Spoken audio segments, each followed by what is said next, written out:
Okay, so we're now into chapter 23, which is the last series of lectures for the last week of classes, but this is the basically the last series of lectures that we have in this course, and then of course we have the final exam. Mortgages.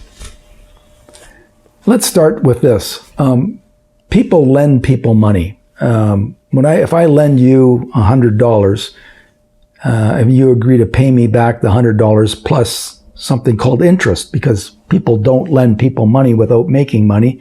The way they make money is by lending money and getting it back together with interest. So, for example, I lend you $100 and I say, I'm going to lend you $100, but I want you to pay me back $100. Plus, I want 10% interest, so I want $10. So I lend you 100, I get 110 back. That's simple. I think you understand that. But you may be asking me for $100 to lend you $100, and I have to think, how creditworthy are you? If you are creditworthy, I may say, okay, here's the $100, and you pay me back 110, and if you don't pay me, I sue you. Fair enough. But if I sue you and you don't have any money, I'm not going to get any money. So sometimes when people lend people money, they say this. They say, all right, I'll lend you the $100 and I want 10% interest or whatever, but I want to have security. I want some sort of asset. I want you to pledge some sort of asset, say your phone or a book or whatever, as security for the debt. Meaning, if you don't pay me, and you don't have any money, I can sell this book you gave me as security, or this phone you gave me as security, in order to try to get some money back, whether it be $100 or part of it or even more or whatever, I don't know. That's a very basic way of explaining what we call a secured transaction to you.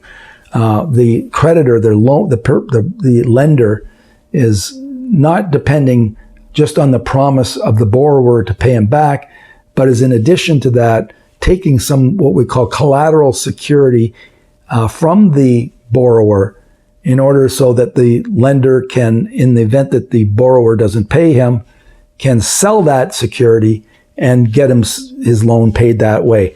That's the essence of a mortgage. If you look at the beginning of the chapter,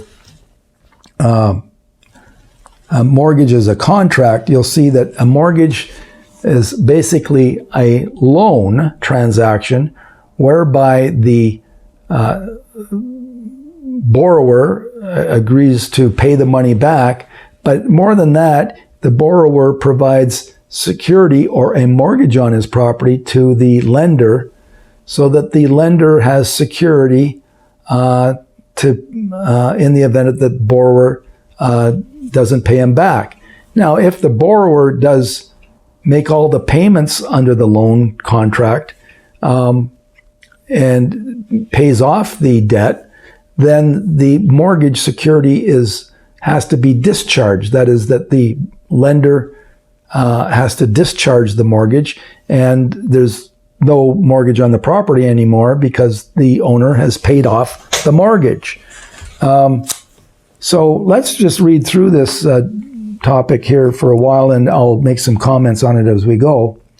As the book points out, a mortgage, and I'm looking at page 537, a mortgage is a document that creates two things: an interest in land, that's the lender's interest in the land of the borrower, and a loan contract containing a number of important items. The most important terms are the mortgagor's or borrower's personal promise to pay off the debt, and the mortgagee's or lender's promise to discharge the interest in the land upon repayment.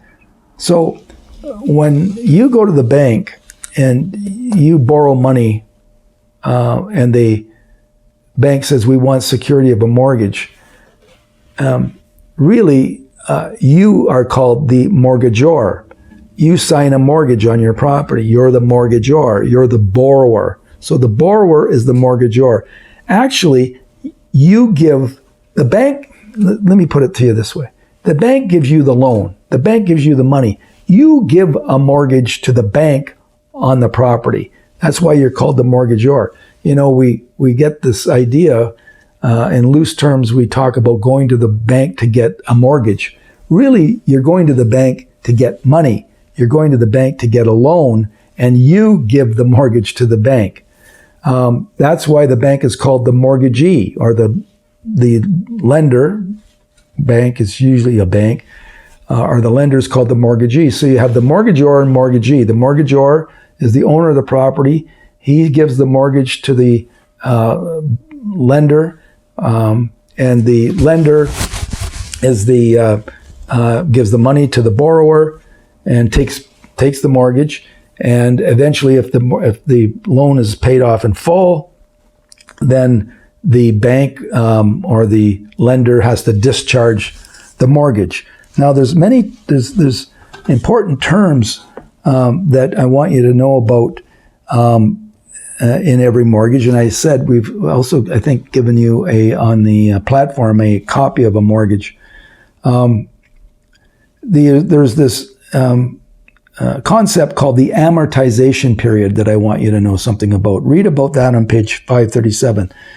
That is the period of time that it takes to pay off the entire debt with the specified payment period. So let's say you borrow $100,000 from the bank with interest at, say, 3%. The bank is going to basically ask you, how much time do you want to be able to pay off that entire debt? And they allow you to have any period of time up to maybe 25 or 30 years to pay it. Normally it's on a 25-year basis, so that your payments per month of principal and interest on the mortgage are worked out so that you pay it off at that rate, at that amount every month for a period of 25 years, and you do that for 25 years and it's paid. Now, so that's the amortization period. That determines how much your monthly payment is. There's also something called the term of the mortgage. Banks don't want to be stuck with the interest rate